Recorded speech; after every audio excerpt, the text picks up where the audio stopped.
boa noite, Aline, boa noite, Alex. Boa noite, Roberto. Tá chegando bem, Bruna? Ok. Hugo, Boa noite, Flavinho. Boa noite, meu povo. Boa noite, querido. Deixa eu te perguntar uma coisa. Meu áudio tá chegando, ok? Pra mim tá aqui, tá legal. Tá legal? Deixa eu lhe perguntar uma coisa. Se eu desligar o som, vou desligar agora. Fica melhor ou pior agora? Top. Melhor agora. Melhorou agora? Agora ficou melhor. Então vamos nessa. Ficou mais alto. Mas, muito boa noite, gente. Estamos começando mais essa live com Portice, em parceria aí com Analisadamente, com Flávio Santos. Sejam muito bem-vindos, essa live é nossa. Quero lembrar que essa live é interativa. Fiquem à vontade aí para perguntar, para comentar. A gente vai tentar aí responder tudo. Recebemos algumas perguntas aí antes da live, mas vamos tentar dar conta. Se não, a gente continua em uma outra live com o mesmo tema, mas o tema está aí, ciúme. Fiquem à vontade. Flávio Santos, obrigado, viu? Por essa parceria, tamo junto. Obrigado, querido. Obrigado. Eu até publiquei um texto, né, baseado naquilo que a gente conversou. Na verdade, esse texto já estava sendo elaborado por mim, eu não sabia o caminho e acabei publicando um texto no meu Instagram, no meu Instagram pessoal /profissional, enfim, que fala um pouco, que tece algumas ideias, algumas reflexões bem por alto, né? Sem nenhum aprofundamento assim, psicológico, mas que traz algumas ideias que eu tenho sobre o ciúme. O ciúme é um afeto que eu coloquei no texto, um afeto que a mim é desinteressante no sentido da vida pessoal, da minha vida pessoal. E gostaria que continuasse desinteressante para mim, que não fosse uma coisa valorizada por mim, nunca se sabe o dia de amanhã, né? Mas do ponto de vista do estudo, do ponto de vista de estudar o fenômeno, né?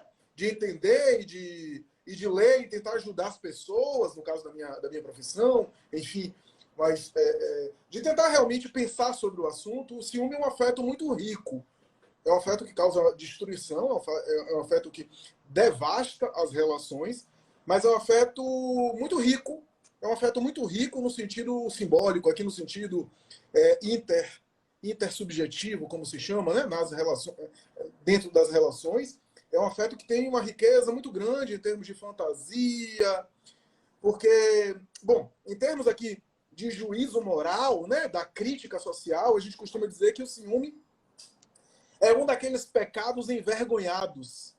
É um daqueles pecados que, quando eu demonstro, eu confesso minha fragilidade, minha vulnerabilidade, porque se eu tenho um ataque de ciúme e eu exponho isso, né, que é uma coisa eu estar sentindo ciúme, eu estar controlando. Muita gente faz isso.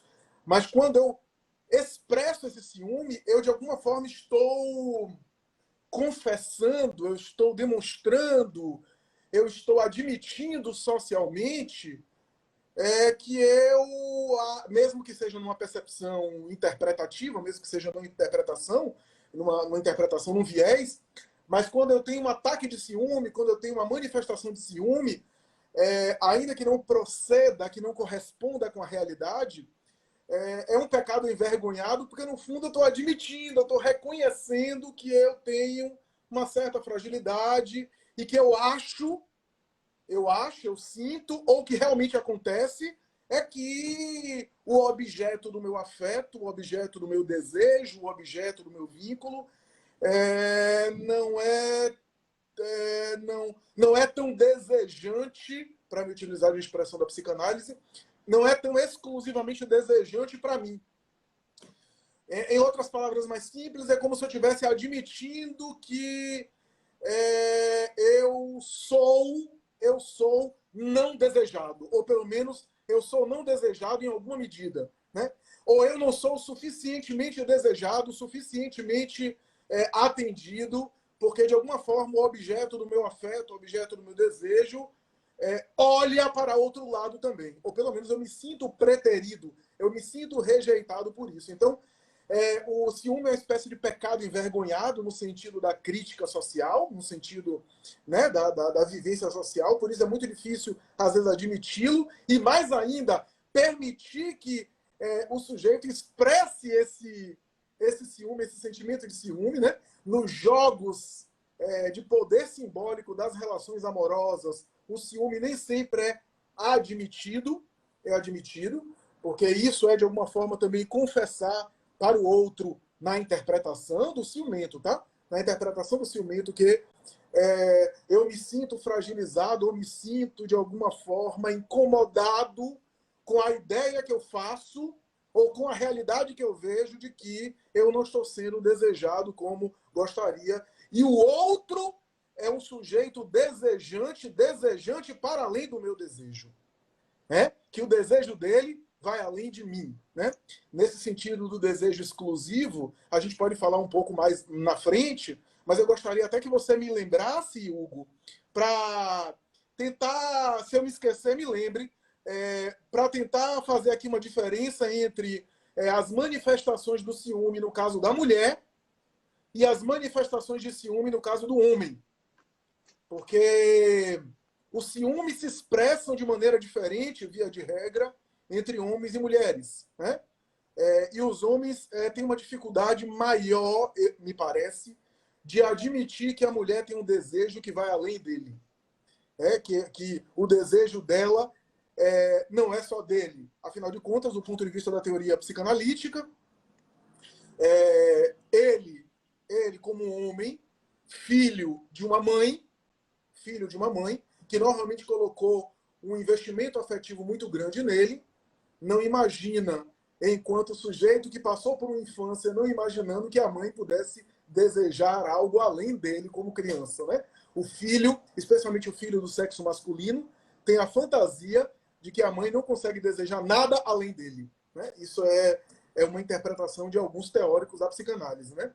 Se o filho masculino é objeto de investimento simbólico da mãe por excelência, por outro lado, a gente tem na filha, né? Ou seja, no filho do sexo feminino, na filha, um espelho onde a mulher vai refletir a si mesma, como se fosse uma extensão de si mesma, e, em algum nível, em algumas situações, uma criatura com quem a mãe vai rivalizar mais tarde. Uma rivalidade que pode ser mais ou menos agressiva, sobretudo quando a filha se torna mulher e passa, de alguma forma, a produzir determinados sentimentos na mãe, que está em casa, e ela, como mulher, na fase de iniciação sexual e de buscas amorosas, a mãe, de um lado, se realiza afetivamente através dela, de outro lado, rivaliza com ela como uma outra mulher.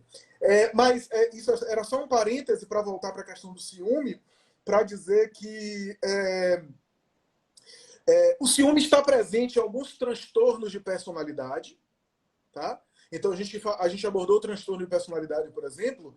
O ciúme chamado patológico é muito frequente, não é exclusivo, tá? E não é obrigatório, mas está muito frequente no borderline e no histriônico, em termos de personalidade. Por quê? Porque tanto o borderline quanto o histriônico, como eles se sentem muito incompletos, bom, incompletos somos todos nós somos incompletos, mas o borderline e o histriônico se sentem cronicamente incompletos, eles se sentem como se faltasse o tempo todo algo neles e que o outro precisasse preencher. A tendência é que eles desenvolvam ciúmes patológicos e impulsivos fácil. Existe uma discussão na minha área, na psicologia, que divide opiniões a respeito do ciúme. Alguns teóricos, alguns estudiosos, inclusive alguns teóricos muito bons, alguns que eu leio, que eu admiro, que considera que existe um ciúme, que é um ciúme normal, que todos nós temos, que todos nós possuímos, um ciúme considerado humano, tá? E que faz parte, de alguma forma, assim, da vida. Alguns falam até no espectro do ciúme, onde há aquele nível de ciúme que é normal, até chegar no nível, na dose que é patológica. Já há uma outra área, uma outra linha de raciocínio na psicologia, defende a ideia de que o ciúme sempre é algo prejudicial, sempre é algo patológico e sempre é algo neurótico. Eu, pessoalmente, tendo a acompanhar mais esse segundo raciocínio. Mas tem argumentos para o outro também. Quem discordar de mim não tem problema, tem argumentos contrários, argumentos bons. Mas eu tendo a achar que o ciúme é uma neurose. Qualquer grau em que ele se apresente é uma espécie de neurose, é uma dificuldade de aceitar o desejo do outro, e de aceitar que o outro tem mais autonomia do que eu acho que ele deveria ter, né, em linhas gerais. O ciúme, quando é muito insistente, O ciúme, quando é muito incomodativo, ele tem um cara... Olha que coisa interessante. O ciúme tem um caráter obsessivo. O ciúme tem um caráter ansioso, então toca na questão da ansiedade, toca na questão obsessiva. O que é que eu estou falando de obsessivo? Lembre aqui de ritual obsessivo, de comportamento obsessivo compulsivo. O ciúme, quando é insistente, faz o ciumento, o ciúme patológico, buscar repetir os comportamentos ciumentos, buscar de alguma forma insistir na questão do ciúme dele, voltar ao mesmo assunto, ao mesmo tempo, discutir o tempo todo a respeito de uma mesma questão que ele já falou, e ele repete, nem se dá conta que ele está repetindo. Esse é o caráter obsessivo. Por quê? Porque, nesse sentido, é um caráter intrusivo. É como se na mente toda manifestação obsessiva, eu não estou falando só do toque, não. O toque é o transtorno obsessivo compulsivo. Mas toda manifestação obsessiva tem um caráter intrusivo, ou seja, um pensamento que invade o psiquismo do sujeito, né? Toma conta, e ele tem a sensação que toma conta e que ele não tem muito controle. Daí os rituais do toque, né? No ciúme patológico, o ciumento se aproxima um pouco dessa dinâmica. Ele não tem toque, tá? Mas no que tange ao ciúme, ele parece ficar um pouco semelhante aos rituais do toque, só que no caso dele, o ritual é só com ciúme. Então ele volta ao assunto, ele insiste, ele volta a conversar sobre a mesma coisa, ele volta a tocar no mesmo fenômeno, ele volta a ficar com o pensamento de que ele está sendo enganado, que as pessoas que o objeto do seu ciúme não está gostando dele. Então aquilo se repete muito na sua tela mental. Esse é o caráter obsessivo, né? Portanto, que tem um pouco da ordem da neurose, né? Mas tem um caráter delirante, né? Eu falei isso no texto, né? E tem outros caráteres. Eu vou citar um texto aqui que é célebre, Hugo. É um texto pequeno, de Freud, um texto de 1922, chamado, não sei se eu vou me lembrar agora aqui o título, mas assim, Alguns Mecanismos do Ciúme na Paranoia, alguns mecanismos neuróticos no ciúme, na paranoia, alguns mecanismos neuróticos no ciúme, vírgula, na paranoia, vírgula, e na homossexualidade. A gente Freud usou homossexualismo, que era o termo usado na época, a gente usa hoje homossexualidade, porque a gente tem que contextualizar a época em que Freud viveu, que só tinha esse termo. O texto é muito interessante, a gente vai abordar um pouco dele aqui, mas basicamente eu queria dizer sobre esse texto, assim, Jacques Lacan gostava muito desse texto. 10 anos depois de 1922, né, 1932, ele traduziu o texto para o francês, e ele mais tarde discutiu muito sobre a questão do ciúme na obra de Freud, a partir desse texto de Freud. E o Freud diz no texto que há três tipos de ciúmes, que podem evoluir, começando com o mais básico até o mais grave, tá? O primeiro ele chama de ciúme competitivo, tá? O ciúme competitivo, que alguns psicanalistas acham que esse ciúme é um ciúme normal. É um ciúme normal, tá? Bom, normal para a psicanálise é a neurose, né? Então, todos nós somos, na teoria psicanalítica convencional, somos neuróticos, graças a Deus. Quer dizer, o Freud não acreditava em Deus. Mas, na teoria psicanalítica, todos nós somos neuróticos, e que bom. Porque se não formos neuróticos, só sobram as duas outras estruturas psíquicas, que é psicótico ou perverso. Então, o normal é chamado neurótico, né? Tanto é que há uma brincadeira dizendo assim, eu sou neurótico normal. Mas assim, esse primeiro ciúme da obra de Freud, chamado ciúme competitivo, é considerado um ciúme, digamos assim, um ciúme considerado normal, um ciúme mais comum, que é o ciúme que se aproxima um pouco do sentimento de inveja, que tem uma pergunta sobre ele, sobre essa questão de inveja. É um ciúme... Por quê? Porque a inveja é assim. Se eu invejo você, Hugo, eu sinto mal por algo que você tem e eu não tenho. Eu me sinto mal, a inveja se aproxima da admiração, mas na admiração eu gosto do que você tem e me inspiro para ter o que você tem de maneira positiva, né? Eu admiro, né? Eu valorizo o que você tem e procuro me espelhar. Na admiração é assim, na inveja eu olho para o que você tem, ou para o que você é, e acho que tem uma falta. Eu sinto uma falta daquilo que você tem e eu não tenho. E me sinto mal, eu sinto tristeza. A inveja é uma tristeza por aquilo que você tem e eu não tenho. Note que na inveja existem dois elementos. Eu e e a pessoa que eu invejo, tá? Existe aquele que inveja e o objeto da sua inveja. Então, no caso que eu estou exemplificando eu e você, existe eu, o invejoso, que inveja você. Esse é o mecanismo da inveja. No ciúme, na inveja sempre há uma dinâmica de 2. No ciúme sempre há 3. Sempre há um terceiro. No mínimo, há uma triangulação aqui. O ciúme, portanto, é algo mais complexo nesse sentido. Mas Freud vai dizer que se assemelha à inveja, mas que é um desenvolvimento dessa inveja. E ele cita o exemplo básico que ele cita no texto, o exemplo fundamental no texto, é o exemplo do filho cuja mãe tem um outro filho, tem um irmão. No momento que tem um irmão, a criança que achava que era o mundo da mãe, que a mãe não pensava em outra coisa além dela, né? Que a mãe vivia só para ela, o universo da mãe é ela, bem narcisista nesse momento, passa a perceber que tem um irmão que divide o seu espaço.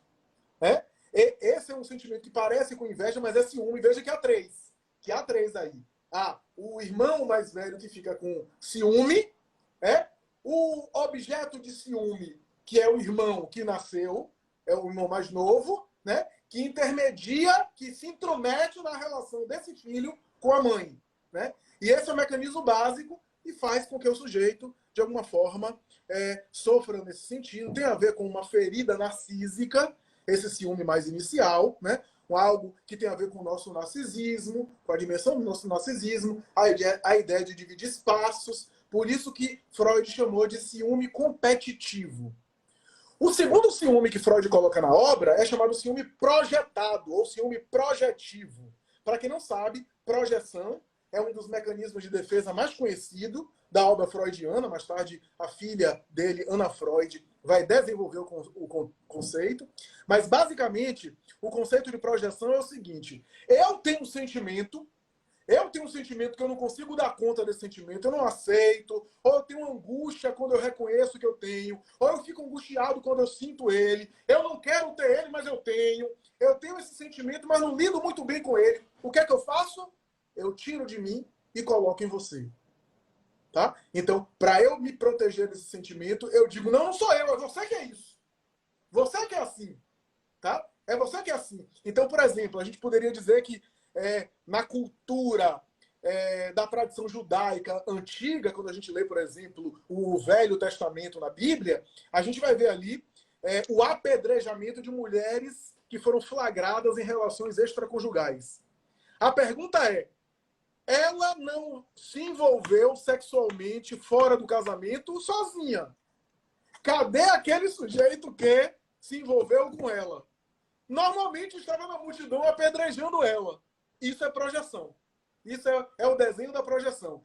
Eu não consigo dar conta desse meu lado inconsciente, desse meu lado negativo, desse meu lado inadequado para a crítica social, desse meu lado que causa desconforto. Eu tiro de mim e coloco no outro. Então, todo engajamento apaixonado demais na política tem muita projeção, né? Esses discursos inflamados em qualquer lado do espectro, direita, esquerda, quando há um discurso muito inflamado, há muita projeção, né? Muita projeção. E nas relações amorosas também. E o ciúme, por excelência, produz muita projeção. Então, basicamente, o ciúme projetivo é o seguinte. Vou ilustrar aqui com um exemplo. Não é sempre assim, tá? Só estou citando um exemplo. Aquele marido, eu vou usar o exemplo masculino, para não ser chamado de machista também, né? Enfim, vou botar o homem como sendo o vilão da história. Aquele marido que trai, ou que tem desejos de traição, desejos de uma relação extraconjugal, ou que não está se aguentando na tentação, ou está se aguentando, mas às duras penas, que tem fantasias sexuais fora do casamento e não está sabendo lidar com isso. Esse marido, o que é que ele vai fazer com isso? Ele vai dizer que é a esposa que trai, que é a esposa que está traindo ele, e ele vai fazer uma espécie de sondagem, ele vai querer investigar, ela está me traindo, ela está me traindo. Geralmente tem a ver com projeção, ele está colocando nela sentimentos e fantasias inconscientes que são suas. Né? E aí ele exige provas de amor, ele quer que ela demonstre que não está traindo. É uma dúvida torturante que causa um inferno nas relações, que destrói confiança, que destrói relação de amizade, relações de confiança, de confiabilidade. Né? Esse tipo de ciúme, ciúme projetado ou ciúme projetivo, é um ciúme que exige sempre prova, sempre esclarecimento. E, veja bem, pela lógica que a gente está falando aqui, o sujeito que está sendo acusado de traição, ou que está sendo acusado de ser enganado, quanto mais ele demonstra a prova, quanto mais ele mostra, olha para isso, olha o meu celular aqui, ó, sem senha, se você quiser, olha aqui, eu nem saio de casa, as relações vão ficando encolhidas, vão ficando relações mais pobres, afetivamente, emocionalmente, relações abusivas até, relações difíceis, relações adoecedoras, né? A relação vai evoluindo para isso, e o outro vai tentando mostrar que é fiel, vai tentando demonstrar que é fiel. O que é que acontece nesse tipo de mecanismo? Quanto mais ele vai mostrando que é fiel, vai dando provas, piora a situação. Por quê? Olha o que eu estou falando. Se é um desejo, no exemplo que eu citei aqui, um desejo do marido, se é uma fantasia do marido que ele está projetando nela, é importante na neurose dele que ela continue sendo suspeita de enganar ele para ele lidar com a angústia dele das fantasias que ele não consegue dar conta.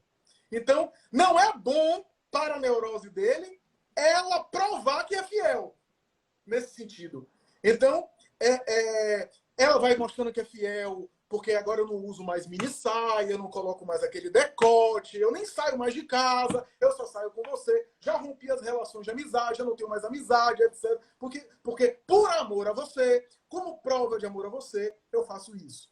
Isso é terrível, isso evolui para sintomas de depressão, de ansiedade, sintomas de sofrimento psíquico, né? Até o último grau, o último nível do ciúme, o ciúme mais grave, que Freud vai dizer que isso evolui, pode evoluir, que é o chamado ciúme delirante.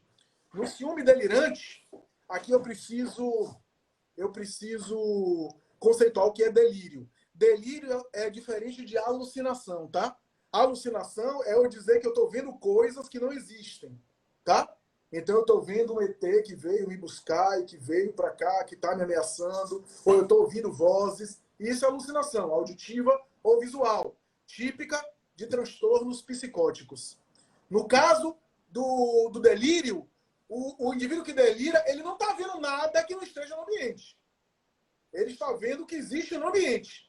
Mas ele interpreta o que ele vê de uma maneira catastrófica e distorcida. Então, por exemplo, Hugo, eu estou aqui com você, de repente você me olha de uma forma e eu interpreto que você quer me matar. Esse é um delírio, tá?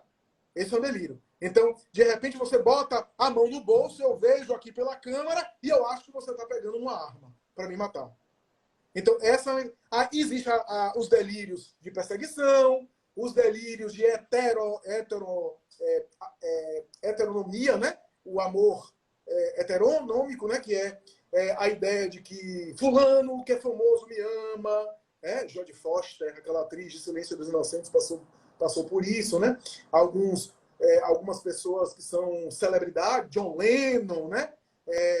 E algumas pessoas que foram celebridades passaram por isso, do tipo, ele me ama. O sujeito nem era conhecido pela celebridade, a celebridade nem conhecia ele, mas havia o delírio de que tudo que ele falava na televisão, tudo que ele falava era para mim, porque ele, no fundo, está apaixonado por mim e eu preciso ir lá mostrar que eu também estou apaixonado por ele.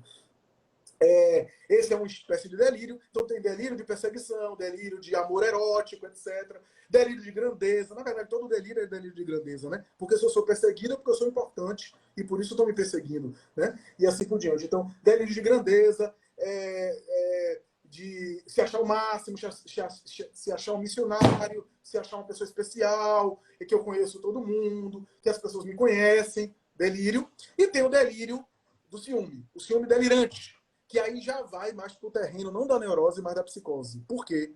Porque em todo delírio existe uma convicção. Enquanto na projeção, no delírio projetivo, existe uma dúvida torturante, no ciúme delirante existe uma certeza. Não adianta conversar, não vai melhorar conversando, O sujeito não se convence com nenhum diálogo, com nenhuma apresentação. Na verdade, enquanto o ciúme projetivo, eu digo, olha, eu acho que você está me traindo, eu acho que você está me enganando, diga aí, mostre que você não está, demonstre que você não está, jura que você não está, eu acho que eu não estou nem dormindo direito, porque eu acho que você está me enganando, mostra aí para mim, eu não vou aguentar se você me trair, se você estiver me traindo, eu acho que você já está pensando.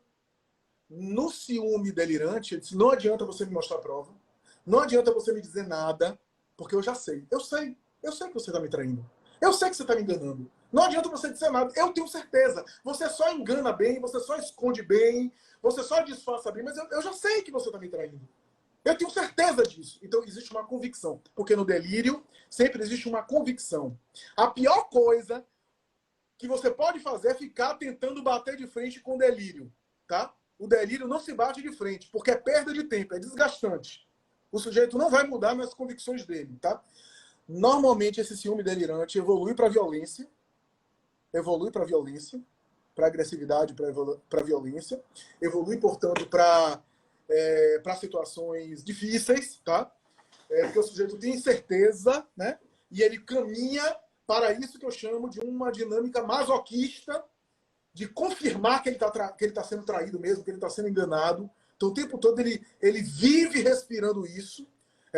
Todo ciúme delirante tem uma projeção. Existe uma projeção aí, tá? Não é porque é delirante que não tem uma projeção. Tem uma projeção também. Como, na minha opinião, aí não é da teoria psicanalítica, não. Na minha opinião, todo ciúme projetivo também tem um caráter delirante. Eu acho que todo ciúme tem um aspecto delirante. Tem alguma coisa de delírio.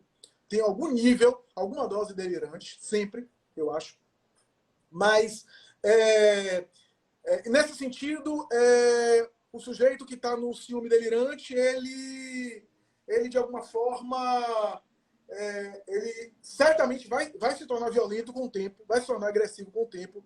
E aqui eu vou colocar a argumentação de Freud, a gente pode discutir, pode debater, mas Freud, ele teoriza no texto dele que na raiz desse ciúme delirante existe uma fantasia homossexual. O que é que ele quer dizer com isso?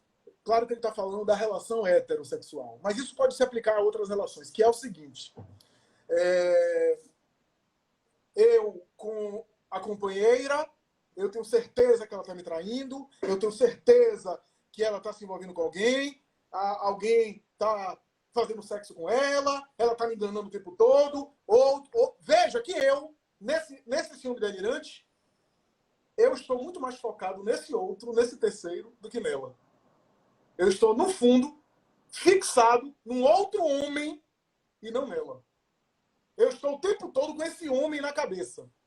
Para Freud, a gente pode até discutir isso, que nesse ciúme delirante, existe uma fantasia homossexual que o sujeito não soube trabalhar, não soube reconhecer, não soube admitir. Às vezes ele tem uma fantasia homossexual, mas ele próprio rejeita essa fantasia, ele fica angustiado com isso.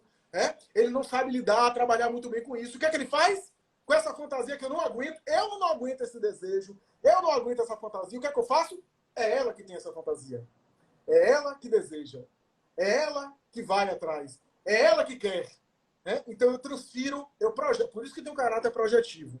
Então, essa é a argumentação freudiana, essa é a argumentação teórica da psicanálise que a gente pode discutir aqui, né? É isso. E Flavinho, quando é hora de dar um limite, de terminar, por exemplo, uma relação dessa? Ou tem que empurrar com a barriga mesmo, ou tratar, ou tem um determinado momento que chegou no limite, não dá mais? Tem como saber isso? Eu diria, Hugo, que cada caso é um caso,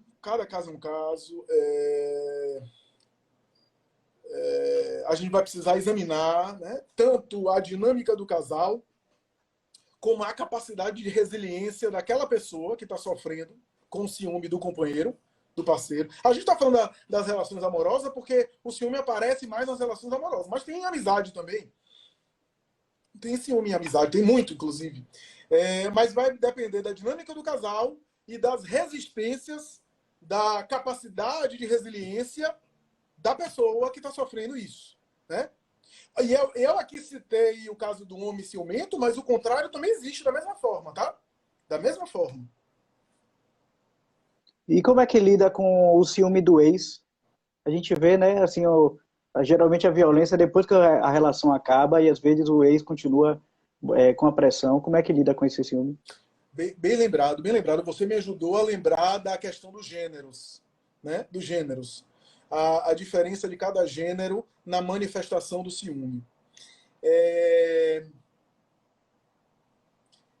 super interessante você ter um ex que continua, de alguma forma, perseguindo a pessoa que já está em outra vida, que às vezes já está se relacionando com outra pessoa, que já se separou, sei lá, há 3, 4, 5, 10 anos, e você vê o ex ou a ex perseguindo. Nesse sentido, os homens são mais perseguidores nesse sentido, que eu acho que é por aquele motivo que eu falei. Há uma dificuldade masculina de aceitar que a mulher pode desejar além dele, que a mulher tem um desejo que vai além dele, né? Então, às vezes, há uma dificuldade. Então, por exemplo, às vezes o casal já está separado há 10 anos, e aí o cara descobre que a mulher está em outro relacionamento e vai lá e agride, violenta e às vezes até mata, até comete feminicídio, né? Até assassina a ex-companheira, né? Isso é particularmente dos homens, né? Não é comum. Existe algumas mulheres, mas não é comum muito nas mulheres. É muito mais frequente no sexo masculino, né? Essa ideia que tem a ver com possessividade, que foi uma pergunta aqui. Possessividade é o caráter obsessivo. Todo caráter obsessivo tem a ver com controle, né? Tem uma dinâmica de controle. Quando eu sou obsessivo, eu quero controlar as coisas. Todo comportamento controlador é um comportamento obsessivo. Então, no sexo e nas relações amorosas, como existe aquela coisa do corpo, do vínculo sexual, existe uma tendência maior do indivíduo se achar dono, se achar portador de posse do outro como posse sua, né? Esse é o caráter obsessivo, que ainda assim é um caráter neurótico, não é o caráter talvez mais grave, digamos assim, né? Mas isso é super interessante, Hugo, porque o sujeito masculino vai lá e assassina a ex-companheira depois de não sei quanto tempo, né? É algo muito grave e é algo que tem a ver com essa ideia de um homem não admitir os desejos femininos. As mulheres normalmente não. As mulheres, no máximo, as mulheres criam uma conta fake e vai seguir a atual companheira do cara que já está num outro relacionamento para saber, para se comparar, e para dizer que ela é feia, e que eu sou muito mais bonita que ela, e as amigas vão dizer isso mesmo, amiga, você é muito mais bonita que ela, né? Como é que ele fica com essa megera, essa bruxa, etc. Você é muito mais linda, muito mais atraente, muito mais não sei o quê. Então, as mulheres fazem isso, fazem fake, ficam stalkeando, ficam acompanhando ali nas redes sociais. É o máximo, né? Os homens sempre são mais agressivos fisicamente, né? As mulheres são mais agressivas que os homens em destruir reputação. As mulheres são ótimas em destruir reputação. As mulheres sabem destruir reputação melhor do que os homens. Os homens são mais agressivos fisicamente e as mulheres são mais agressivas em destruir reputação. Quem, inclusive, descreve isso muito bem, explica muito bem isso é o psicólogo canadense Jordan Peterson. Ele descreve muito bem essa agressividade feminina, né, e a agressividade masculina, essa diferença nas manifestações de gênero, né?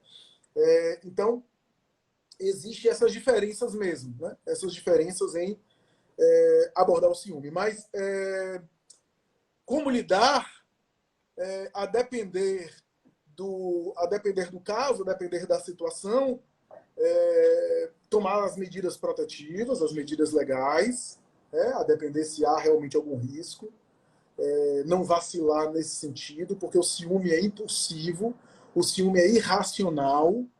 No ciúme, o indivíduo baixou a cognição, isso é a capacidade de raciocinar, e age de uma maneira irracional, de uma maneira impulsiva.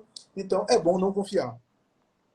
É bom não confiar, É bom não dizer, ah, meu ex, vou me encontrar com ele, ele marcou comigo num lugar assim escondido, mas não vai ter nada não, afinal a gente teve a história juntos. Não confiar, porque a gente nunca sabe aí em que nível o sujeito está, se ele deu provas de ciúme, especialmente ciúme projetivo ou ciúme delirante. Ciúme delirante vai evoluindo para situações graves, né?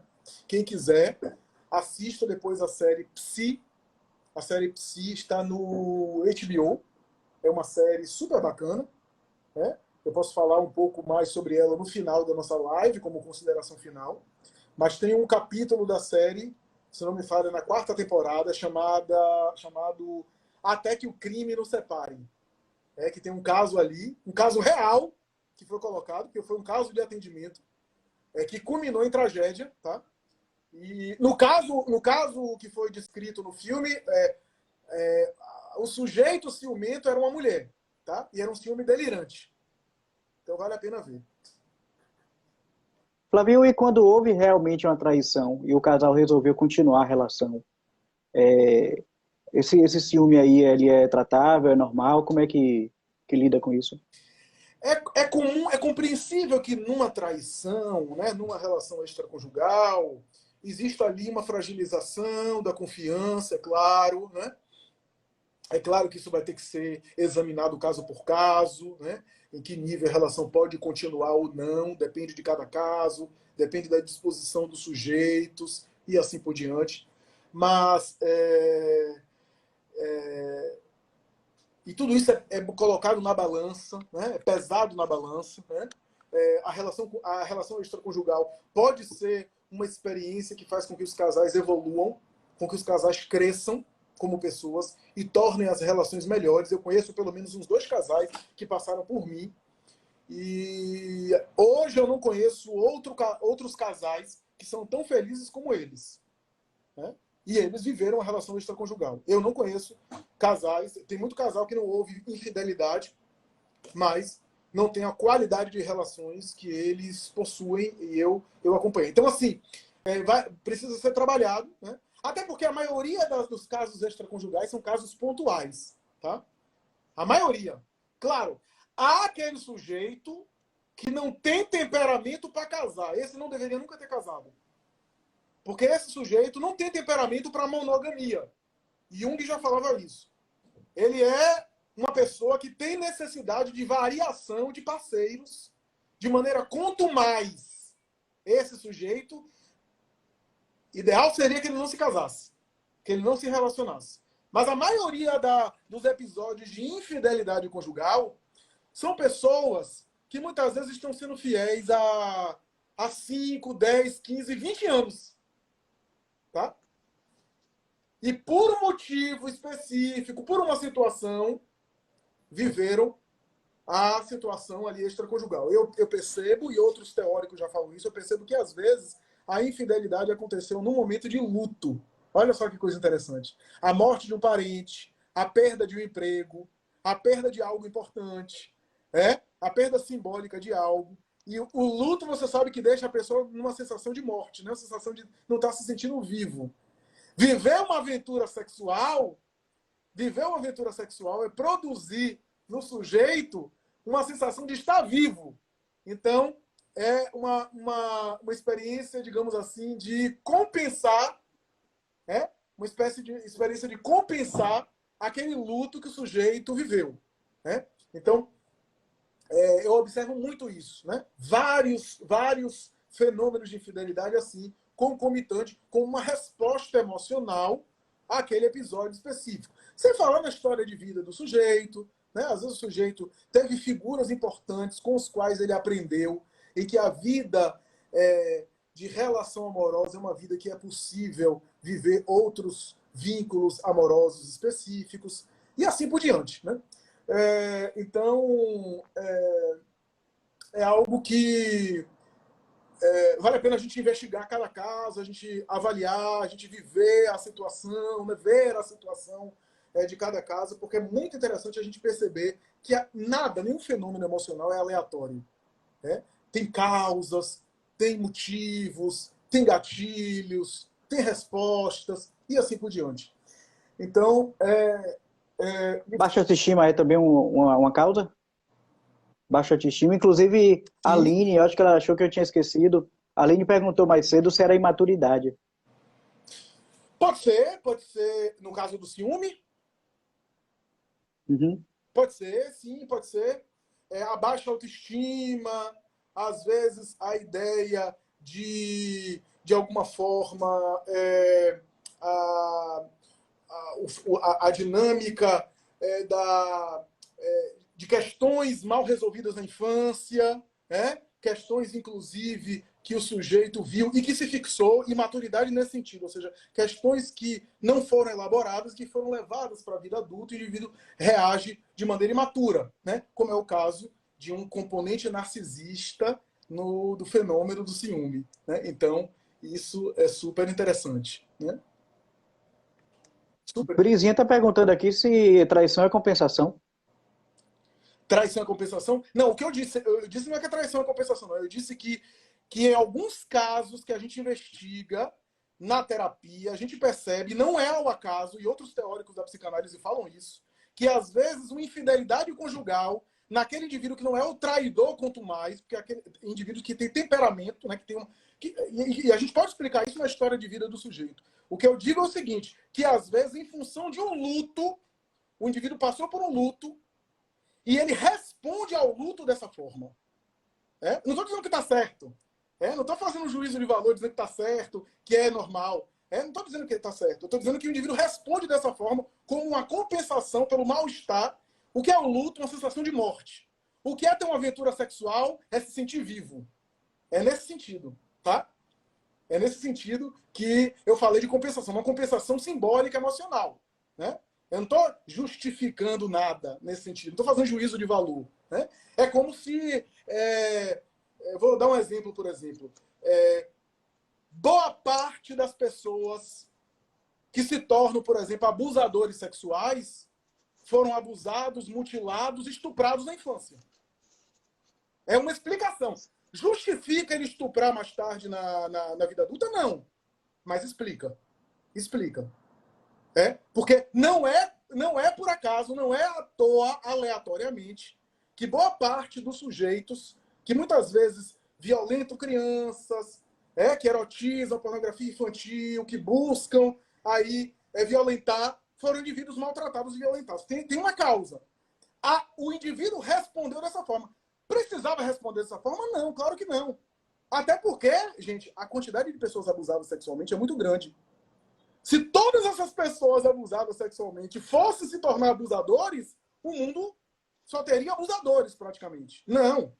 A maioria das pessoas que foram abusadas não se tornam abusadores. Se tornam pessoas até que trabalham em contrário ao abuso, que trabalham e se tornam pessoas que dignificam a questão sexual, né?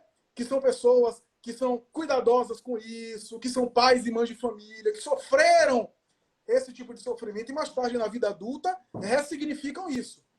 Mas cada pessoa tem a sua capacidade de resiliência, tem a sua estrutura psíquica, cada pessoa reage a um evento de uma forma. Há pessoas que reagem de outra forma. Por conta da sua estrutura psíquica ser diferente, a sua capacidade de resiliência ser outra, e há pessoas que reagem de uma outra forma e respondem de uma forma inadequada, de uma forma disfuncional. É isso que eu estou falando. Tá? É nesse sentido. Não no sentido de que necessariamente o sujeito que viveu uma experiência de luta, obrigatoriamente ele tem que responder de um único jeito. Não, ninguém responde de um único jeito. Né? Mas todos nós respondemos a algumas coisas, talvez não no ciúme, talvez não na traição, talvez não na infidelidade conjugal, mas todos nós respondemos mal em algumas coisas. Né? Todos nós, em alguns momentos, respondemos de maneira disfuncional a alguns eventos. Né? Às vezes a gente responde mal sendo agressivo. Essa é uma resposta mal à agressividade. A gente se torna agressivo também. Quantos comportamentos compulsivos, compulsão por gasto, compulsão por compra, compulsão por sexo, compulsão por álcool, como resposta a um evento estressor? Essa é uma resposta ruim também. Né? Então, eu tô legitimando as respostas ruins? Não. Eu só estou dizendo que isso acontece. E é importante a gente avaliar, investigar, né, como psicoterapeuta, para encontrar uma forma de ajudar os sujeitos, né? E o ciúme que envolve Agora a sim, Hugo. sogra e Agora a sim, Hugo. nora? Foi Só pergunta. um adendo na sua pergunta. Eu acredito especificamente que, no caso da sua pergunta sobre a infidelidade conjugal, é normal o sujeito ter uma quebra de confiança, é normal. Agora, existe também uma vingança bastante contundente nos sujeitos que viveram infidelidade conjugal, decidiram levar a relação adiante e vivem martirizando o parceiro que foi infiel em um momento da vida, a vida inteira. Eu conheço casos, né, inclusive casos de terapia de casal, que a pessoa que sofreu a infidelidade conjugal reagiu num tom de crueldade, num tom, muitas vezes, de recorrência no discurso punitivo em relação ao parceiro, que é super interessante. E aí, às vezes, os parceiros se casam perfeitamente, porque um, pela culpa, aceita as acusações, e o outro, pela mágoa, produz e reproduz as acusações e a lembrança da infidelidade, que é uma forma também de ficar fixo ao triângulo amoroso. Ou seja, em vez de deixar o triângulo amoroso que ocorreu para trás, traz o triângulo amoroso para a relação o tempo todo, né? Que é um ciúme também patológico, apesar de ser justificável, de ser explicável pela traição que o sujeito sofreu. Mas se decidiu levar a relação adiante, torna a própria vida um inferno e o inferno do outro, através desse martírio de ficar lembrando o outro, de ficar o tempo todo voltando ao assunto e repisando aquele momento infeliz, etc., e acusando o sujeito e de alguma forma espezinhando. E esse é uma coisa super interessante, porque assim, acaba não vivendo a relação, acaba vivendo o ciúme, acaba vivendo a terceira pessoa que não está presente e que o tempo todo é trazida para a relação novamente. Isso é super interessante, é super curioso de se ver, né? Ó, Brisa disse que, na opinião dela, a relação não tem como ser retomada. A Jaqueline falou aqui, ó, quem ama não perdoa. Se perdoa, não existe culpados, então. Ela está perguntando. Aí depende de cada pessoa. Cada pessoa vai ter um tipo de resposta, varia ao infinito, um tipo de resposta ao fenômeno. Há pessoas que são mais intolerantes e mais sensíveis, e não é melhor não ter condição de levar a relação adiante e dissolver o vínculo de uma maneira significativa do que ficar numa relação péssima. Numa relação péssima. Para que ficar num relacionamento péssimo onde os sujeitos vivem se espezinhando, né? E que poderiam resolver isso de uma forma mais pacífica? Se não aguenta, se não tem condição de levar a relação adiante, melhor, acredito sim, melhor.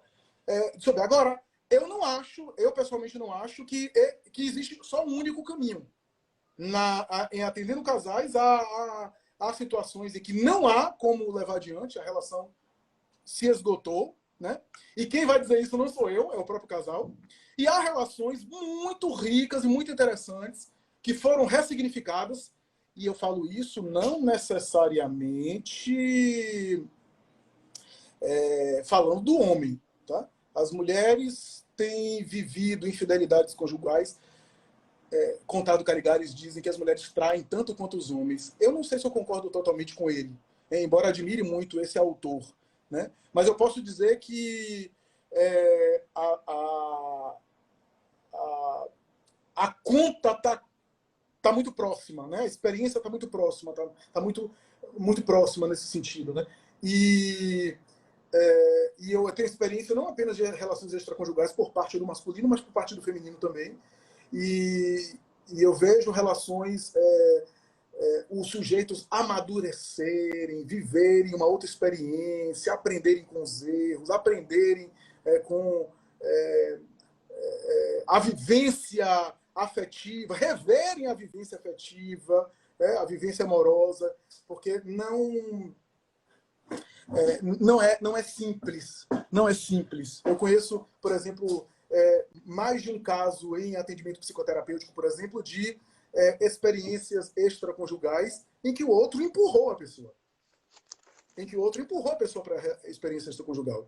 Em que as falas do sujeito foram tão traumáticas, do tipo... eu gostaria que você tivesse mais experiência com outras pessoas. Porque você é um fardo para mim em tal e tal assunto. Entre outras coisas. Né? Entre outras coisas. Eu não vou especificar aqui porque é por causa do sigilo do consultório. Né? Ou sei lá, uma dinâmica sexual que acabou empurrando o sujeito ao sujeito responder daquela forma. Então, isso não significa que eu estou responsabilizando a pessoa traída pelo adultério ou pela infidelidade conjugal, mas eu digo que é muito mais complexo do que a gente imagina. É muito mais complexo do que a gente imagina. Eu conheci um casal no início da minha profissão, por exemplo, que ela já não aguentava, assim, as queixas dos casais em relação a, muitas vezes, a falta de sexo. Muitas vezes, na maioria dos casos, as queixas são mais masculinas, né? Por uma série de razões que eu não vou entrar agora aqui, porque senão vou me alongar demais, né? Mas muito, muito comum quando há queixas sexuais, o apetite sexual, muitas vezes, do sujeito masculino se queixa mais de que não há uma dinâmica sexual satisfatória. Nunca vai haver esse encaixe perfeito, porque as pessoas têm apetites e têm libido de maneira diferente. Mas eu vi no consultório, certa vez, um casal em que a mulher que tinha muito mais apetite sexual, e aqui entre nós, eu acho que quando a mulher tem apetite sexual maior do que o homem numa relação heterossexual, é mais difícil de contornar, porque, enfim, a mulher muitas vezes pode, eu não estou dizendo que deve, mas pode fazer sexo sem vontade, mas o homem não dá para fazer sem vontade, né? E aí isso se torna algo dramático. E eu vi essa pessoa surtar porque o temperamento dela não aguentava ficar sem sexo. Surtar. E eu estou dizendo surto psicótico mesmo. Não é surtar de dar escândalo, não. É surtar de precisar de intervenção psiquiátrica e quase internamento. Então, veja, há pessoas que têm temperamentos diferentes. Toda essa dinâmica sexual, a gente não sabe, porque a gente não está vivendo a intimidade do casal. Esses fatores, muitas vezes, contribuem. Então, muitas vezes eu vejo numa relação amorosa a relação se reestruturar depois de um fenômeno desse e se torna uma relação muito, muito interessante, muito prazerosa, muito significativa depois de uma infidelidade. Tanto para aquele que errou e muitas vezes ressignifica o seu erro, como para aquele magoado. Mas eu concordo com as pessoas que comentaram aí que se é insuportável para você, é um limite que você tem, é melhor dissolver a relação do que viver uma relação péssima, de agressão recíproca. Kênia aqui, ela agradeceu sua ajuda com o casamento dela, o ciúme dela e tudo, mas ela trouxe um ponto, eu acho muito importante, que ela disse que a mãe dela dizia que homem não presta, não prestava. E aí, isso tem influenciado muito o ciúme em consultório assim que você tem acompanhado? Sim, muito, muito. Um abraço, Kênia. Que bom, querida. Bom receber notícias suas, né, informações suas. Que bacana. Às vezes acontece isso, né? No caso da mulher, às vezes por uma figura masculina ausente, às vezes por uma experiência negativa da figura materna, e a mulher se espelha na mãe, muitas vezes, num conflito conjugal, a filha se alia à mãe, a traição de um pai em relação à mãe, normalmente gera na filha a ideia de que ela foi traída também, né?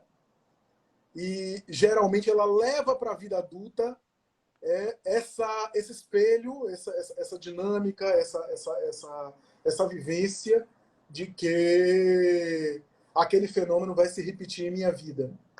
Ou então a necessidade de verificar aquilo que para mim é familiar.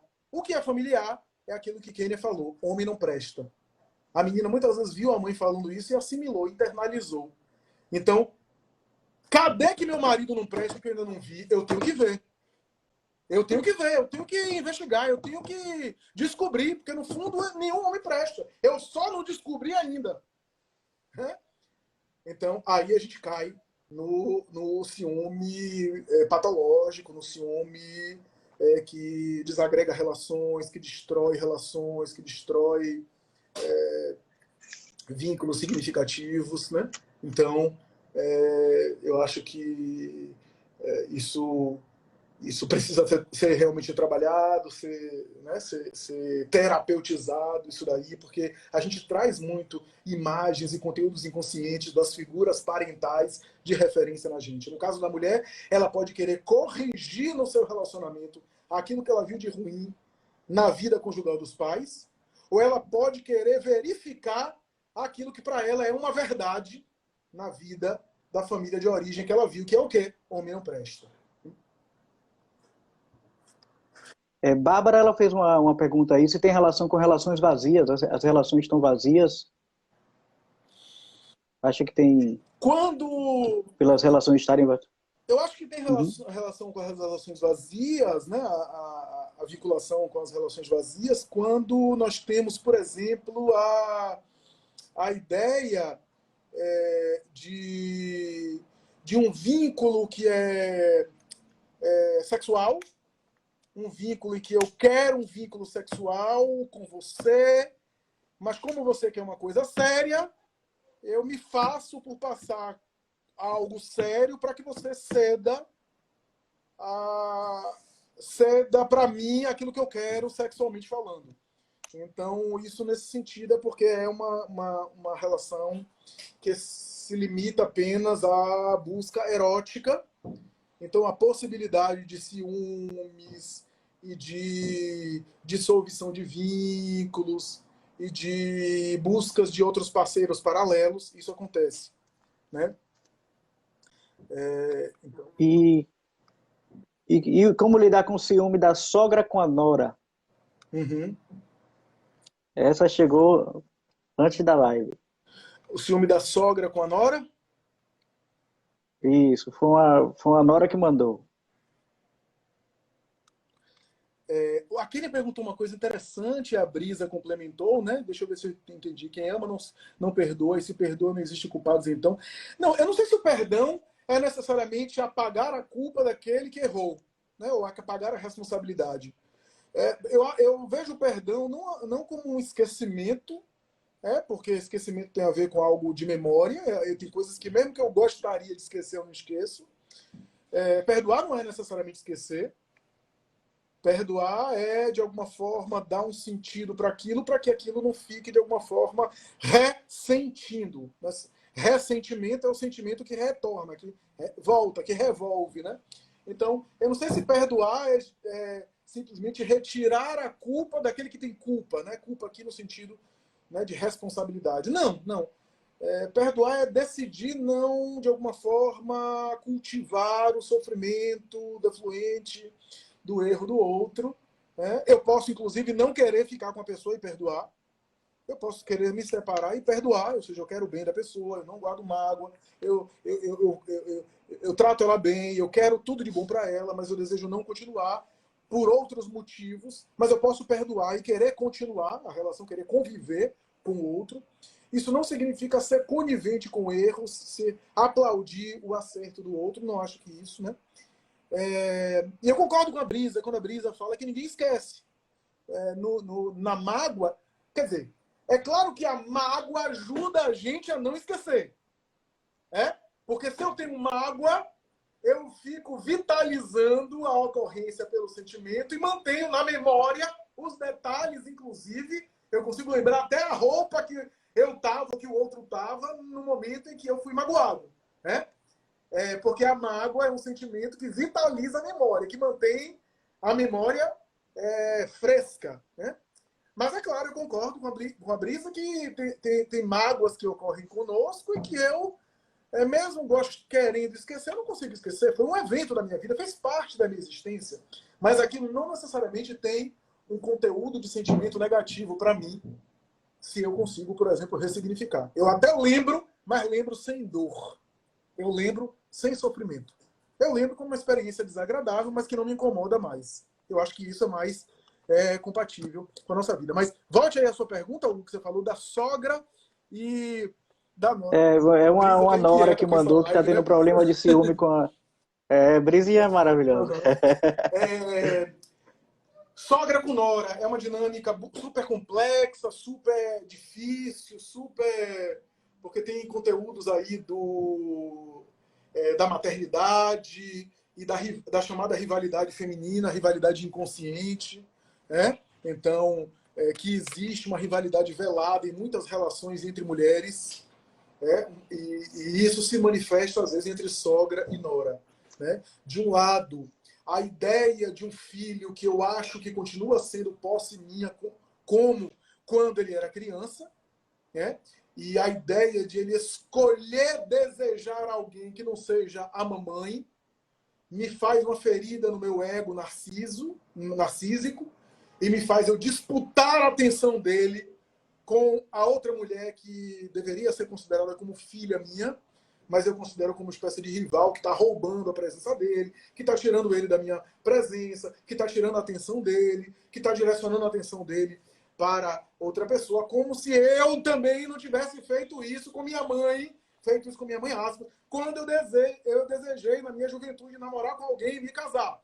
Então, a ideia de eu não admitir que a outra pessoa deseje algo para além de mim, né? Então, é um ciúme aí. Né? É um ciúme que, como a gente vê, tem 3 aí, né? E às vezes tem intrigas. Tem intrigas, né? O amigo Juliano, não sei se o Juliano ainda está assistindo a live. O amigo Juliano, ele comentou uma coisa super interessante que foi a questão do Machado de Assis, né? E da obra célebre Dom Casmurro. Eu posso voltar a essa obra mais tarde, né? E Dom Casmurro tem um ciúme delirante, quem viu a obra sabe, e que culmina naquele grande enigma no final. Afinal de contas, Bentinho foi traído por Capitu ou não? Capitu realmente traiu Bentinho ou não? Eu, pessoalmente, acho o Bentinho muito chato. Muito chato. Né? Mas eu brinquei com o Juliano, a gente brincou conversando, dizendo que quase sempre quem lê a obra e acha que Capitu traiu é porque tem alguma questão com ciúme. Né? Porque... E Juliano me chamou a atenção para uma coisa muito importante, que é o seguinte. O livro é escrito em primeira pessoa. Quem escreve o livro, o narrador principal... Claro, o escritor é Machado. Mas o narrador principal, o narrador que escreve, é Bentinho. Bentinho que está contando a história. O ciumento está contando a história. Um ciumento que tem ciúme delirante. Então você lê a história a partir do discurso dele. Aí você acredita que Capitu traiu. Mas não há o fato da traição. Né? A obra deixa a coisa para você decidir. Eu, pessoalmente, confio na fidelidade de Capitu. Eu, pessoalmente, confio na fidelidade de Capitu. E nesse ciúme delirante, eu posso até especular, dentro da teoria de Freud, que esse ciúme delirante de Bentinho havia ali um componente homossexual por Escobar. Né? Machado de Assis, ele tirou esse conto do Dom Casmurro em uma obra de Shakespeare. Otelo. Né? Quem viu a obra sabe que ali não era um ciúme A3, era um ciúme A4. Otelo, um sujeito mouro, portanto tem uma questão racial, uma questão étnica, né? Ele era de etnia negra, etnia afrodescendente, era mouro, era mais velho, né? E ele é o sujeito que é escolhido para se casar com a princesa, para se casar com Desdémona, né? E ele se casa com Desdémona. Machado se baseou nesse conto. Mas o conto de Otelo Shakespeare é muito rico, né? E aí ele se casa, o que acontece? Otelo, depois de se casar, ele escolhe o seu braço direito no seu governo. E aí ele escolhe, como é o nome do sujeito, meu Deus? Cássio. Ele escolhe Cássio. Para ser o seu braço direito. E aí há uma outra personagem chamada Iago, que é o ciumento da história, que não se conforma de ter sido preterido por Cássio. A partir daí, Iago começa a fazer uma série de intrigas no ouvido de Otelo. Veja bem, e aí usa os preconceitos nossos sociais, as nossas discriminações. Chega no ouvido de Cássio e diz assim, veja só, a gente está com essa embarcação, está chegando lá, Desdémona chegou antes. E Cássio vai chegar antes também. Enquanto a gente está vindo aqui, eles estão tendo um caso. Olhe bem, Cássio é muito mais novo que você, muito mais jovem, a questão da juventude, você é mais velho. Então o Desdemona escolheu você como mais velho, mas no fundo ela não gosta de você, ela gosta do novinho, do atlético, ele é mais atlético. E afinal, você é mouro, você tem uma pele escura, né? Ele tem outra pele, ele é mais branco, ele é mais ariano, ele é mais... Então, a intriga do ciúme ali é uma intriga também que envolve questões raciais, né? Que ele vai ali contaminando Otelo, né? Até que Otelo, e eu vou dar spoiler, né? A Otelo chega e mata Desdemona, né? Porque quando ele chega a ficar, começa a perseguir Cássio e ouvir Cássio nos bastidores. E aí ele ouve Cássio falando de uma mulher e falando, mas ele estava tão contaminado pelo ciúme, que foi contaminado por Iago, e Cássio estava falando de um amante que ele tinha. Só que Otelo concluiu, ele deve estar falando da minha esposa, ele está falando de Desdemona.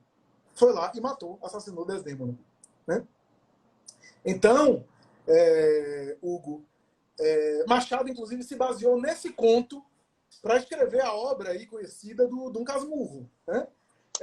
Que é essa obra maravilhosa, né?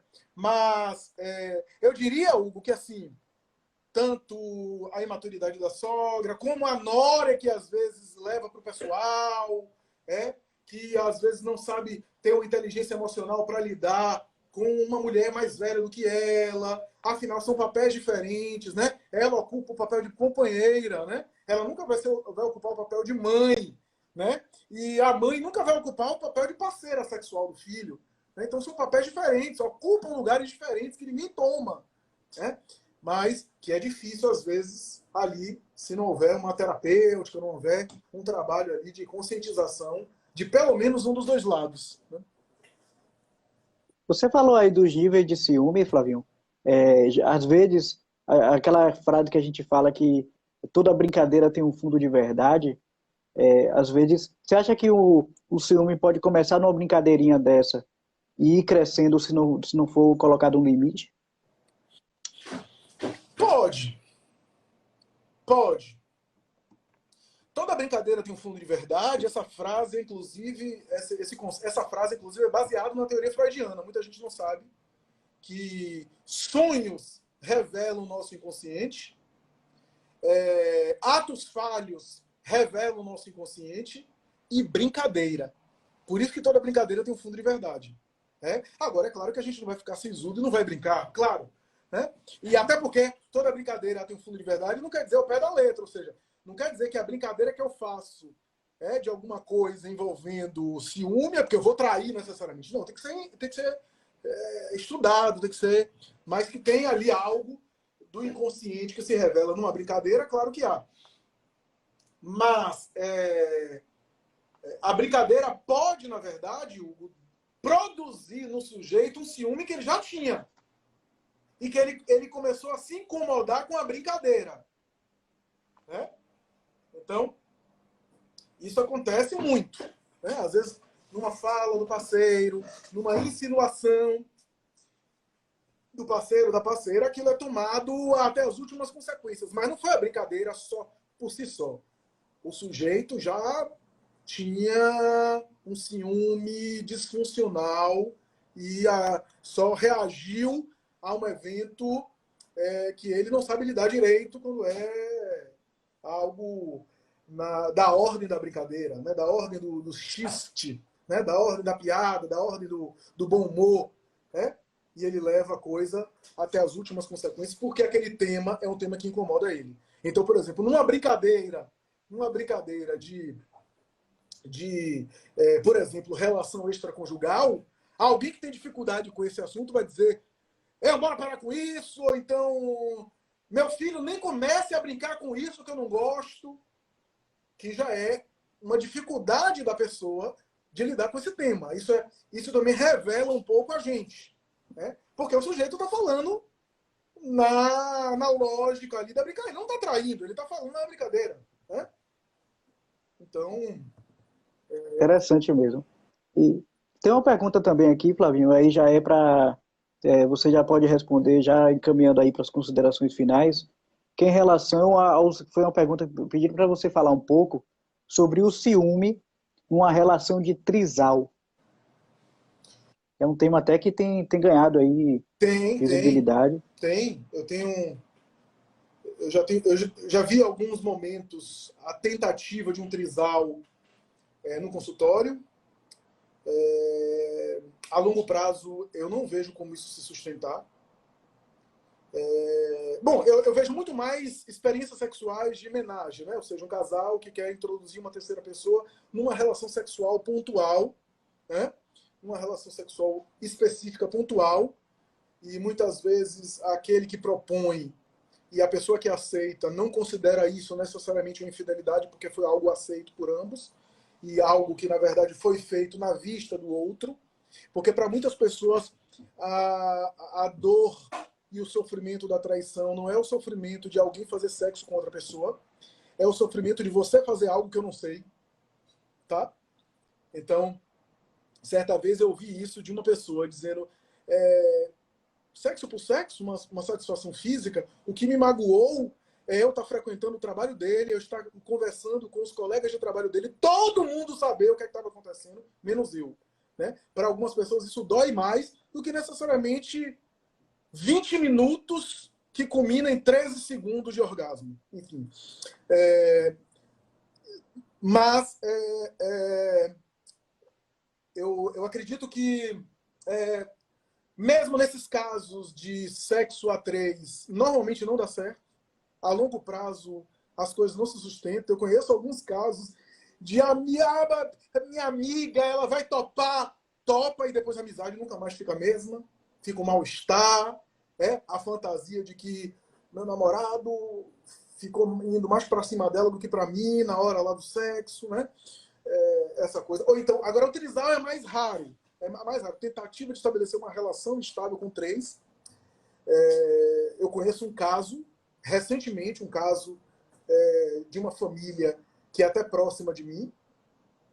A babá da criança se relacionou com o pai do bebê e mais tarde a esposa aceitou, os três ficaram morando. Não durou 2 meses. Não durou 2 meses, a coisa ficou realmente muito ruim e acabou com muitas mágoas, tá? E muito mal-estar.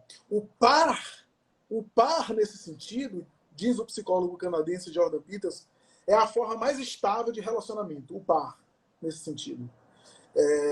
Na verdade, essa tentativa de poliamor, eu concordo com o Peterson quando ele diz que a tentativa de estabelecer poliamor é uma tentativa de viver uma aventura hippie da década de 70, sexual, sem grandes compromissos, e eu poder não fazer sexo escondido com outras pessoas e viver uma sexualidade chamada livre, de uma forma em que o outro sabe, mas que normalmente isso acaba não dando certo. Isso a longos prazos, sinto muito, mas isso a longos prazos normalmente não se sustenta e acaba com mágoas recíprocas. Né? Então, eu não vejo isso se sustentar. Houve um casal de 2 mulheres que eu atendi há muitos anos, que elas tentaram fazer isso, porque uma das duas tinha uma necessidade de conhecer outras mulheres, mas a coisa não durou nem 2 semanas. A coisa foi aceita e 2 semanas depois ficou insustentável. Né? Eu conheço também um casal em que uma terceira mulher... As duas continuaram juntas, Flavinho, ou terminaram também? A princípio continuaram juntas, eliminando a terceira pessoa. Mas depois o próprio casamento das duas não se sustentou. Eu conheço também um casal heterossexual, que uma terceira mulher começou a morar com os dois, eles ficaram juntos, e aí no final das contas, porque já é curioso a esposa heterossexual aceitar uma outra mulher, já é uma coisa curiosa, mas enfim. E curiosa por quê? Porque nesse casal, por exemplo, no final das contas, a esposa brigou com ele, separou dele, botou ele para fora e ficou com outra mulher, e se casou com outra mulher. Então tem também essas coisas, né? E aconteceu isso, né? Nesse caso, né? Então, o trisal normalmente não funciona, Hugo. Eu não vejo como se sustentar, eu não vejo nenhuma experiência assim, que eu conheço que muito tempo foi exitosa, tá? Foi exitosa. Não conheço. Se tem, eu não conheço. Eu vejo assim na mídia falar que a pessoa está casada há 3, há 4, etc. Mas eu não conheço a rigor algo que eu possa dizer. Eu sou testemunha de um trisal feliz. Não tenho essa experiência. Eu acho que não funciona. Eu, pessoalmente, acho que não funciona. Mas Maravilha. já caminhando para as considerações finais, Hugo, se você me permite, eu queria frisar a questão do seriado Psi. A série Psi é uma série que foi escrita pelo psicanalista Contardo Caligares, um autor que eu gosto muito, dos psicanalistas brasileiros, embora ele seja nascido na Itália e ele viveu no Brasil. É o psicanalista que eu mais gosto, né? Eu acho que ele tem reflexões muito interessantes, ideias muito interessantes, apesar de não concordar com tudo. Mas, enfim, isso não é importante, concordar com tudo, né? Ele sempre é um autor interessante. E a série Psi, ele narra na série muitas coisas. Ele admitiu na série que muitas coisas da série Psi são vivências pessoais dele, tá? Então, é surpreendente ver um psicanalista da altura de Caligares colocar na série coisas super fora do comum. Do tipo, o personagem principal, que é, na verdade, o alter ego dele, um psicanalista, teve um relacionamento com uma moradora de rua, e dormiu na rua com ela, na sarjeta com ela, e depois viveu um certo relacionamento com ela, inclusive morando com ela. E ele admitiu que esse, como os outros casos da série, então você vai ver o Carlo Antonini, que é o personagem da série Psi, tendo várias experiências pessoais, inclusive sexuais, que é o próprio Caligares narrando a experiência dele, né? E tem um capítulo que eu já citei aqui, chamado Até que o Crime nos Separe, um capítulo que são 2 episódios, parte 1 e parte 2, que fala do ciúme delirante. Eu recomendo, para quem se interessa pelo tema, assistir esse capítulo, Ciúme Delirante. Até que o Crime nos Separe, da série Psi. Eu acho que só está passando no HBO, tá? A série Psi. Vale a pena, tá? Porque narra um pouco isso, né? Narra um pouco essa questão, né? Do ciúme, né? Até onde vai o nosso ciúme, e o ciúme delirante, o ciúme que é uma sombra, o ciúme que faz eu interpretar as coisas de maneira distorcida, que faz eu agir com impulso, que faz eu acabar com a minha vida e a vida do outro através de uma tragédia, que o meu desejo tanto é de confirmar que eu estou sendo enganado, que eu próprio armo uma coisa para ser enganado. Eu próprio, porque a série fala um pouco disso. Eu próprio arquiteto uma armadilha para eu ser enganado e provar que eu era traído mesmo. Tá? A série trabalha um pouco disso, que esse é o ciúme que tem um teor de masoquismo muito maior. Um teor de masoquismo muito maior. E uma das questões que o capítulo deixa em aberto é o seguinte: por que você foi para cima para agredir, tentar matar a outra pessoa e não seu parceiro? Por quê? A personagem responde simplesmente: eu não sei. Eu não sei o que foi que aconteceu comigo, mas eu não sei. Essa é uma questão em aberto que o capítulo deixa. Que aqui há espaço para muitas coisas. Por que o cara, quando pega, sei lá, a mulher na cama com o outro, mata o outro e não mata a mulher? Ou o contrário, a mulher pega e aí agride quem? A outra mulher e não o cara. Por quê? Há várias explicações, há várias tentativas de explicar. Nenhuma delas consegue responder à falta de coerência do sujeito nesse momento. De partir para cima da outra pessoa, que afinal de contas, em tese, era descomprometida. Quem era comprometido era o cara ou a mulher que foi pega em flagrante, né? Foi pega em uma situação. E porque a agressividade foi direcionada para a pessoa, né? Não há uma coerência para explicar isso, né? Para explicar isso. Agora, eu digo, o ciúme delirante que acaba em tragédia, por exemplo, o ciúme delirante que acaba em morte, o ciúme delirante que acaba em morte do parceiro, ou seja, o cara que foi traído e que mata a mulher que traiu ele, normalmente ele se mata também. Porque como ele respira ela, ele não tem motivo para viver mais, depois que ele mata ela, tá? Matar ela já é o desejo de se suicidar também. Porque, no fundo, ele se sente profundamente desvalorizado na sua potência, que é uma outra coisa, né? Na traição, homens e mulheres interpretam a traição de maneira diferente, de maneira bastante distinta. O homem interpreta como sendo uma agressão à sua virilidade, à sua potência sexual. É como se a sua potência sexual fosse profundamente agredida. O seu vigor sexual na interpretação masculina. Tá?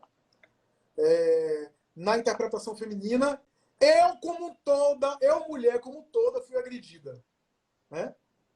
Então, existe esse entendimento diferente. Sintoma de delírio, de ciúme delirante. Sabe qual é o sintoma? Atentem vocês que estão num relacionamento de ciúme. O sintoma de ciúme delirante, ou seja, que é perigo, que é importante você pensar, cair fora, se for o caso, é o seguinte: se o parceiro fica pedindo detalhes daquela traição que ele acha que aconteceu. Como foi que aconteceu? Me conte aí. Como foi? Você transou quantas vezes? Ele é melhor do que eu? Ela é melhor do que eu? Como foi? E você fez como? Você faz como você faz comigo? Quantas vezes vocês se encontraram? Essa tentativa de ter os detalhes é uma tentativa, no fundo, vou usar a expressão da psicanálise, tá? É uma tentativa, no fundo, de gozar com o gozo do outro. Por isso a dinâmica homossexual que Freud levanta no texto que eu citei, tá? Então, mais ou menos isso. Flavinho, obrigado, viu?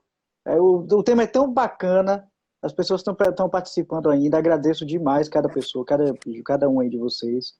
Sábado que vem tem mais, assim, passamos aí quase 22 minutos, né, do horário, mas sábado que vem tem mais live com Portes, a gente conversa mais. Flavinho, obrigado de coração mais uma vez, viu?